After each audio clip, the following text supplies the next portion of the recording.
నమస్తే, welcome to థింకాంధ్ర. నేను మీ Priyanka Rao.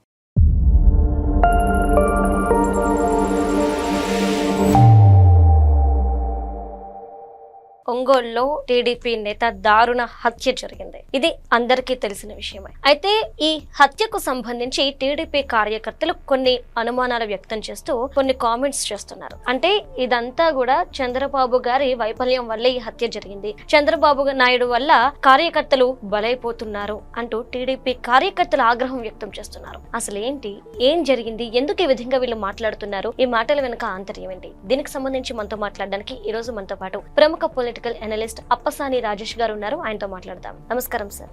Sir, నిన్న ఒంగోలులో మాజీ ఎంపీపీ టీడీపీ నేత హత్య ఏదైతే ఉందో, ఈ హత్య ఘటనకు సంబంధించి కామెంట్స్ ఎలా ఉన్నాయంటే, చంద్రబాబు నాయుడు గారి వల్ల ఎంతమంది కార్యకర్తలు ఇంకా బలైపోవాలి, వైసీపీ అధికారంలో ఉన్నప్పుడు టీడీపీ వాళ్ళకి ఓచకోత, ఇప్పుడు టీడీపీ అధికారంలో ఉన్న టీడీపీ వాళ్ళ మీదే ఓచకోత, ఇంకెన్నాళ్ళు ఈ హత్య రాజకీయాలంటూ చంద్రబాబు నాయుడు గారి మీదకే తోసేస్తున్నారు కార్యకర్తలందరూ కూడా. ఎందుకు టీడీపీ కార్యకర్తలే టీడీపీకి ఇంత అగెన్స్ట్ గా ఎందుకు మాట్లాడుతున్నారు? ముందుగా మనం మాట్లాడుకోవాల్సింది ఏంటి అంటే, నిన్న రాత్రి ఒంగోలులో హత్య గావింపబడిన నాగులుపులపాడు మండల మాజీ ఎంపీపీ వీరయ్య చౌదరి గారి మరణం చాలా బాధాకరం. కొన్ని పేపర్స్ లో 47 ఇయర్స్ అని వస్తా ఉంది, కొన్ని పేపర్స్ లో 50 ఇయర్స్ అని వస్తా ఉంది తన గురించి. ఏదేమైనా రాజకీయంగా కూడా సుదీర్ఘ భవిష్యత్తు ఉన్న, నాకైతే వ్యక్తిగతంగా పరిచయం లేదు కానీ నాకు ఉన్న కామన్ ఫ్రెండ్స్ చాలా మందికి తనతో వ్యక్తిగతంగా పరిచయం ఉంది. మంచి స్నేహశీలి, పార్టీలో కూడా చాలా క్రియాశీలకంగా యాక్టివ్ పార్టిసిపెంట్ అని చెప్పని చెప్తా ఉన్నారు. మా నేటివ్ బాపట్ల పార్లమెంట్ కి తన అధికార ప్రతినిధిగా వ్యవహరిస్తున్నట్టుగా ఈరోజు చూశాను నేను. అంటే నాకు ఉన్న అవగాహన మేరకు బాపట్ల పార్లమెంట్ కి జొన్నలగడ్డ విజయబాబు అని చెప్పని వేమూరు నియోజకవర్గ వేమూరు మాజీ మార్కెట్ యార్డ్ చైర్మన్, తను కూడా అధికార ప్రతినిధిగా ఉన్నాడు. మరి ఇప్పుడు ఈయన కూడా ఉన్నట్టున్నాడు. పార్టీలో కూడా ఎదిగే క్రమంలో ఉన్న నాయకుడు, క్రియాశీలకంగా సమర్థుడైన నాయకుడిగా పేరు ప్రఖ్యాతులు తెచ్చుకున్న వీరయ్య చౌదరి గారు హత్య గావింపబడటం అనేది మొట్టమొదట తన అనుయాయులకి నష్టం, అన్నిటికన్నా ముఖ్యంగా తన కుటుంబ సభ్యులకి చాలా తీవ్ర నష్టం. ఆ తర్వాత తన సర్వీసెస్ మిస్ అవుతున్న నేపథ్యంలో పార్టీకి కూడా డెఫినెట్గా నష్టం ఉంటుంది. ఒక వ్యక్తిని కోల్పోతే ఆ వ్యక్తిని రీప్లేస్ చేయడం అనేది అంత ఈజీ కాదు. అటువంటి నేపథ్యంలో కార్యకర్తల ఆవేదన ఉండటం, అదే సందర్భంలో ఒక సహజ మరణమో ఇంకోటి అయితే వేరు, హత్య గావింపబడటం వల్ల ఒక ఇన్సెక్యూరిటీకి కార్యకర్త లోనవడంలో ఆశ్చర్యం లేదు. అయితే ఇక్కడ గమనించుకోవాల్సింది ఏంటి అంటే, వీరయ్య చౌదరి గారి హత్యకి గల కారణాలు ఇదమిద్దంగా ఇప్పటికీ నిర్ధారణ కాల. ఎవరు ఆ హత్యకు బాధ్యులు, ఎందుకు ఆ హత్య జరిగింది, అది రాజకీయ ప్రేరేపితమైన హత్య, లేదు ఏదైనా వ్యాపార లావాదేవీల్లో వచ్చిన వివాదాల, ఏదైనా ఆస్తులకు సంబంధించిన వివాదాల, లేదు ఏదైనా సెటిల్మెంట్లు లాంటి వాటికి సంబంధించిన వివాదమా, ఏ కారణంగా ఈ హత్య జరిగింది అనేది ఇంకా విచారణ స్టేజ్లోనే ఉంది. విచారణాధికారుల వైపు నుంచో లేదు తన సన్నిహితుల వైపు నుంచో వాళ్ళకున్న అనుమానాల మేరకు పలానా వాళ్ళు అయ్యుండొచ్చు అని చెప్పని ప్రస్తుతం చెప్పగలుగుతారు తప్ప నిర్ధారణ చేసి, ఎందుకంటే అక్కడ కళ్ళతో చూసి పలానా వాళ్ళు అని చెప్పని గుర్తుపట్టగలిగే సాక్ష్యాలు ఇప్పటికి లేవు. ఇటువంటి నేపథ్యంలో ఒక ఫైనల్ కంక్లూషన్కి ఇప్పుడే రాలేరు. అయినా సరే మీరు ప్రస్తావించినట్టుగానే తెలుగుదేశం సోషల్ మీడియాలో చంద్రబాబు నాయుడు గారికి వ్యతిరేకంగా కామెంట్లు పెడుతున్నది వాస్తవమే. కామెంట్లు నేను కూడా చూశాను. నేను ఇవాళ గ్రామ స్థాయిలోనో మండల స్థాయిలోనో జరిగే ప్రతి ఘర్షణకి రాష్ట్ర ముఖ్యమంత్రి ఎలా బాధ్యుడో నాకు ఇప్పటికీ అర్థం కాల.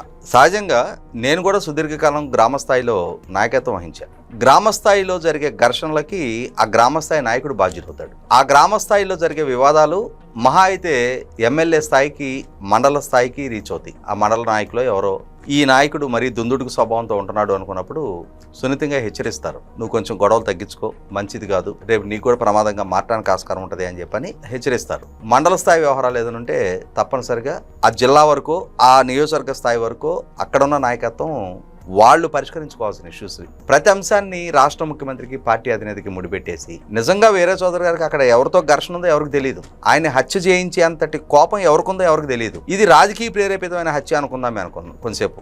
ఆయన వ్యాపార కార్యకలాపాలు ఒంగోలులో, ఆయన నేటివ్ ప్లేస్ వచ్చేటప్పటికి సంతనూతలపాడు నియోజకవర్గం.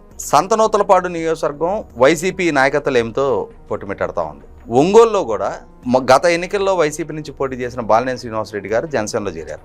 సంతనూతలపాడుకు వచ్చేటప్పటికి వేమూరు నియోజకవర్గం నుంచి ప్రాతినిధ్యం వహించిన మెరుగు నాగార్జున తీసుకొచ్చి ఇక్కడ పోటీ చేయించారు. అంటే ఏంటి, అక్కడ 2 చోట్ల వైసీపీ పార్టీకి సమర్థవంతమైన నాయకత్వ సంక్షోభం ఉంది.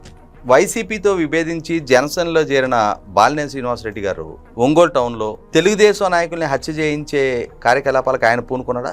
లేదు వేము నియోజకవర్గం నుంచి ఇక్కడ వరకు వచ్చిన మేరుగు నాగార్జున తన నియోజకవర్గంలో హత్య రాజకీయాలని ఆయన ప్రోత్సహిస్తున్నాడా? నాకైతే రెండు ప్రపోజల్స్ కూడా, రెండు ప్రస్తావనలు కూడా అర్ధరహితమని అనిపిస్తుంది. వాళ్ళ స్థాయిలో కాకుండా స్థానికంగా వైసీపీ శ్రేణులకి ఈయనకి ఏదైనా ఘర్షణపూరిత వాతావరణం ఉందా? అది ఇప్పటి వరకు మనకి స్పష్టమైన సమాచారం అయితే లేదు. వ్యాపార లావాదేవీలు ఏమన్నా కారణమా? తను లిక్కర్కి సంబంధించిన వ్యాపారంలో ఉన్నట్టు, రియల్ ఎస్టేట్కి సంబంధించిన వ్యాపారంలో ఉన్నట్టు కూడా వింటున్నాం మనం. ఒకవేళ అటువంటి వ్యాపారంలో ఏదైనా వివాదాలు చెలరేగడానికి ఆస్కారం ఉంటుంది డెఫినెట్ గా. మరి అటువంటివి ఏదైనా కారణమా? ఆర్థిక పరమైన ఇచ్చిపుచ్చుకునే దగ్గర ఏదైనా ఘర్షణ జరిగి ఉన్నాయా? ఇప్పుడు చంపిన వాళ్ళ మోటివ్ ఏంటనేది తెలియదు, రాజకీయ ప్రేరేపితం అవునో కాదో కూడా తెలియదు. కానీ ఎంతమంది కార్యకర్తలు త్యాగం చేయాలి అని చెప్పని చంద్రబాబు నాయుడు గారికి ఆపాదించడానికి చంద్రబాబు నాయుడు గారు హత్య చేయమని ఎవరిని ప్రోత్సహించాల. అదే సందర్భంలో వేరే చౌదరి గారికి ప్రాణానికి థ్రెట్ ఉంది అనే సమాచారం ముందున్నట్టయితే ఆయనే జాగ్రత్త పడేవాడు కదా, ఒంటరికి ఎందుకు కూర్చునేవాడు ఆయన? ఆయనకు కూడా ఊహించకుండా ఆ థ్రెట్ ఎదురైంది. ఆయన నాకు ప్రమాదకర పరిస్థితులు ఉన్నాయి అనేది కనుక ఆయన ముందుగానే పసిగట్టు ఉన్నట్టయితే తదనుగుణంగా మంది మార్బలాన్ని పెట్టుకొని ఉండేవాళ్ళ, లేదనంటే పోలీసు నుంచి ఏదైనా వెపన్ లైసెన్స్ తీసుకొని ఉండేవాళ్ళ, ఏం జరుగుండేదో తర్వాత సంగతి. కానీ ఇక్కడ అర్థమవుతున్నది ఏంటి, ఆయన కూడా ఊహించలా. తనకు థ్రెట్ ఉంది అన్న భావన ఆయనకుంటే ఆఫీసులో ఒంటరికి ఎందుకు ఉంటాడు ఆయన? కాబట్టి థ్రెట్ ఆయన కూడా ఊహించలా.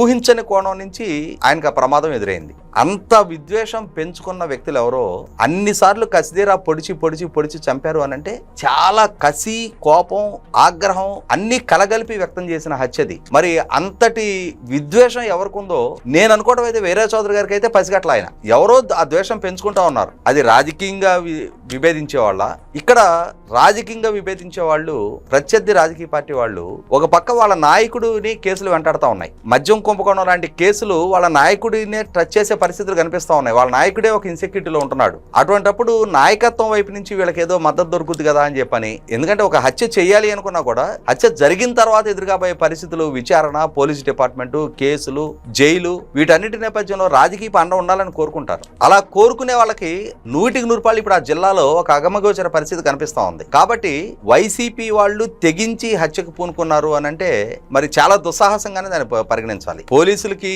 విచారణ వదిలిపెడితే పోలీసులు వాస్తవాలు నిగ్గుదేల్చిన తర్వాత బాధ్యులు ఎవరు? ఎందుకంటే ఇతను పార్టీ నాయకుడు. అతని వ్యక్తిగత వ్యాపార వ్యవహారాలు అవి ఎట్లున్నా సరే పార్టీ కంటే అతని సర్వీసెస్ మిస్ అవుతున్నాయి. కాబట్టి 100% రేపటి రోజున అతనికి న్యాయం జరగాలని చెప్పని కోరుకోవడం తప్పట్లేము. కానీ ప్రతి దాన్ని తీసుకెళ్లి చంద్రబాబు నాయుడు గారికి ముడిపెట్టి ఇది మంచి ప్రభుత్వం అని వ్యంగ్యంగా మాట్లాడుకుంటా, జిందాబాద్ చంద్రబాబు నాయకత్వం, కార్యకర్తలు అమర్ రహే. ఏ నాయకుడు తన కార్యకర్తలు చనిపోవాలని కోరుకుంటాడు? ఇవాళ అటువంటి హత్య రాజకీయాలు వద్దు అని చెప్పిన మాత్రాన గ్రామ స్థాయిలో మీ మీదకి ఎవరైనా వచ్చి ఎగబడతా ఉన్నప్పుడు మిమ్మల్ని అడ్డుకోవద్దు, ప్రతిఘటించొద్దు అని చెప్పని ఆయన ఏమైనా వచ్చి అడ్డం నిలబడ్డా? గ్రామ స్థాయిలో ఆ విధమైన ప్రమాదకర పరిస్థితులు ఉంటే దాన్ని స్థానికంగా హ్యాండిల్ చేసుకునే సామర్థ్యం కూడా స్థానిక శ్రేణులకే ఉంటది. ప్రతిదీ చంద్రబాబు నాయుడు గారికి చెప్పి ఆయన పర్మిషన్ తీసుకొని అడుగులేయ అవసరంలా, స్థానిక ఎమ్మెల్యేని కూడా అనుమతులు తీసుకోవసరంలా. ఘర్షణలు కొన్ని యాదృచ్ఛికంగానే జరిగిపోతాయి, ఒక ఆవేశపు నిమిషంలో జరుగుతాయి. అంతేగాని లెక్కలేసుకొని ఎమ్మెల్యేని పర్మిషన్ అడిగి వచ్చి చంద్రబాబు నాయుడు గారికి ఒక లెటర్ పెట్టి ఘర్షణ జరగవు. అటువంటి ప్రతి అంశాన్ని కూడా చంద్రబాబు నాయుడు గారికి ఆపాదించేసి మీ నాయకత్వాన్ని మీరు పలసం చేసుకొని అంతిమంగా సాధించేదేంటి? ఎవరికి బలం చేకూరుస్తూ ఉన్నారు? ఎవరిని బలహీనులుగా చిత్రీకరించే ప్రయత్నం చేస్తున్నారు? ఒకటి, ఈ విధమైన అంటే దృష్టి మళ్లింపు వ్యవహారాల వల్ల జరిగిన సంఘటనకు బాధ్యులు ఎవరో నిర్ధారణ కాకముందే దాన్ని చంద్రబాబు నాయుడు గారికి ఇంకొకరికి ఆపాదించేసి వైసీపీ వాళ్ళు అని చెప్పని అసలు కోణం వెలికి తీయకుండా మీరే ఒక ఎజెండా ఫిక్స్ చేసేసి ఆ రోజు జగన్మోహన్ రెడ్డి కనుక వివేకానంద రెడ్డి గారి హత్య సూతదారులు పాతదారులు ఎవరనేది తనకు తెలుసుండి కూడా ఆ రోజు నారాసుర రక్త చరిత్ర అని చెప్పని ఆయనకు ఆపాదించినట్టు ఈ రోజు జరిగే సంఘటనకు మీరు కూడా ఆయనకి ఆపాదించి ఆయన్నే బాధ్యుడిని చేసి కొన్ని అంటే కొంత రెస్టైన్ మెయింటైన్ చేస్తున్నాను నేను కూడా కొన్ని మాట్లాడకుండా. శ్రేణుల విషయంలో తప్పనిసరిగా సంయమనం మెయింటైన్ చేసుకొని తీరాలి. మెయింటైన్ చేసుకోకపోతే అల్టిమేట్గా నష్టపోయేది కూడా రేపటి రోజున మీ ప్రత్యర్థి బలపడటానికి మీరే మార్గం సుగమం చేస్తున్నారు. ఎవరో చేసే ఒకళ్ళు మొదలుపెట్టే ప్రచార ప్రభావంలో పడిపోయి ఒక మాస్ హిస్టీరియలాగా, మాబ్ హిస్టీరియలాగా అందరికందరూ సమయంతో ఉండేవాళ్ళు ఉంటున్నారు, వ్యతిరేక ప్రచారాలు చేసేవాళ్ళు కూడా చేస్తున్నారు. వాటి వల్ల మీకు మీరు లబ్ధి చేకూర్చుకోవట్లా, మీ నాయకుడికి లబ్ధి చేకూర్చట్లా, రేపు అంతిమంగా రాష్ట్రానికి కూడా లబ్ధి చేకూర్చరు. Okay, right. Thank you so much sir.